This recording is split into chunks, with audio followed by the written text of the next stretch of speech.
Moi je dirais que c'était formidable. Très convivial. Excellent. C'était cool. Ambiance. C'est une grosse organisation, les gens ne s'en doutent pas, c'est quelque chose de très important. Depuis 2 ans, la section freeride du ski club du Mont d'Or organise un derby, une course de ski hors piste. Bienvenue au Mont d'Or. Une station auvergnate qui présente le relief le plus alpin, le plus typé haute montagne du Massif central. On a un partenaire privilégié qui nous suit et qui joue vraiment le jeu qui s'appelle glissshop.com. Eux s'occupent de nous trouver tout un tas de partenaires et les marques jouent le jeu de plus en plus et ça fait plaisir de voir que les marques suivent un événement en Auvergne. Alors l'année dernière le tracé c'était dans les coulées, dans le secteur dit des coulées.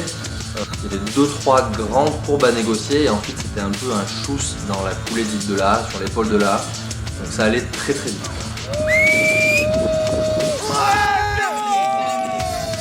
Cette année, on s'est orienté vers un parcours plus technique, surtout plus long, avec un petit clin d'œil à l'histoire sur ces courses qui se faisaient dans les années 40, qui partaient du sommet du Puy de Sancy et qui a emprunté les coulées. Donc pour un clin d'œil à l'histoire, on a voulu partir du sommet du Sancy. Le cheminement finalement on suivait le chemin d'été qui sont normalement composés de marches en escalier et finalement on longeait un petit peu la crête du Sancy pour arriver à la table d'orientation directement au sommet. J'étais jamais montée en haut du Sancy et j'ai halluciné, c'était vraiment magnifique quoi. On se dit ça y est, c'est du freeride. Il y avait une bonne partie des gens qui étaient bien concentrés, les gens qui étaient vraiment sur le dessus à regarder un peu le tracé, voir comment c'était fait. Après il y en a d'autres qui buvaient du thé, enfin tu vois c'était quand même assez décontracté d'une manière générale j'ai trouvé. Il y en a qui viennent chercher le résultat. Si on y va pour déraper sans vouloir prendre de risques, on ne peut pas viser la victoire. C'est un derby, donc malgré tout, il y a bien des moments où il faut savoir débrancher et où il faut prendre des risques.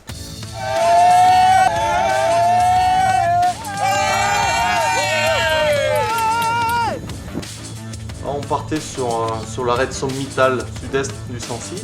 C'était en DVR et la première partie était très glissante. Puis on arrivait sur une compression. Ça chablatait un peu, il y avait des escaliers. Si on se loupait sur cette partie-là, c'est difficile éventuellement de songer à une victoire derrière. Il fallait prendre des risques, mais des risques mesurés. Et puis ensuite, on arrivait sur ces 3 parties où il fallait glisser, qui étaient assez plates. Mais voilà, ça met en verre certaines qualités de skieur que tout bon skieur ou snowboarder doit avoir. Mais je pense que j'aurais eu des pagaies, j'aurais gagné 30 secondes. Franchement.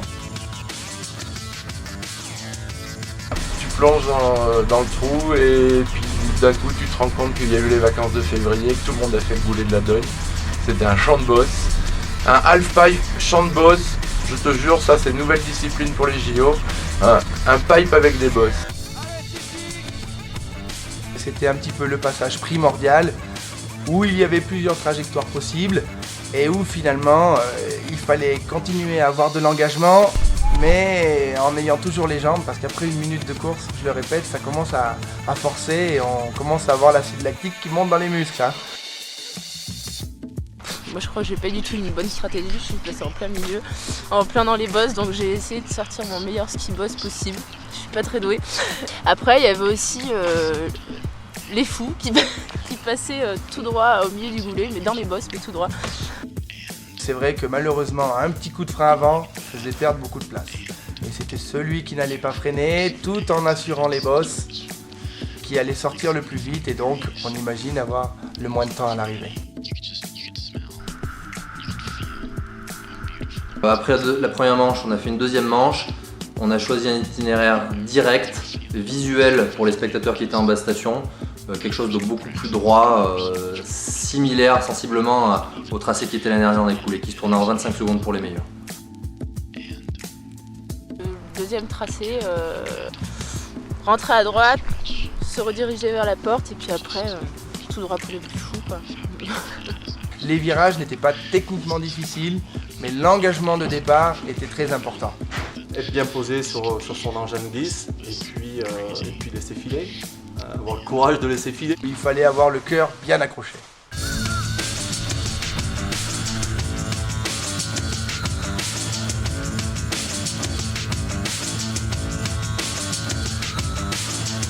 sentais que les premiers ils voulaient vraiment se tirer la bourre et qu'eux ils ont envoyé. Je crois qu'ils ont fait 1 ou 2 virages et puis c'est tout, jusqu'à la fin. Il y a quand même des ports dans cette station.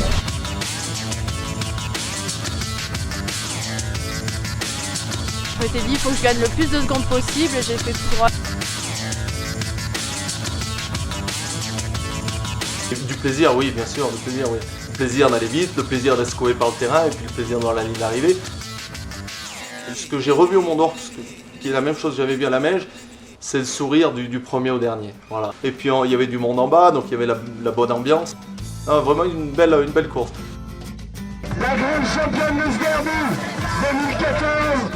Merci de faire un tonnerre d'applaudissements pour Christine Douel.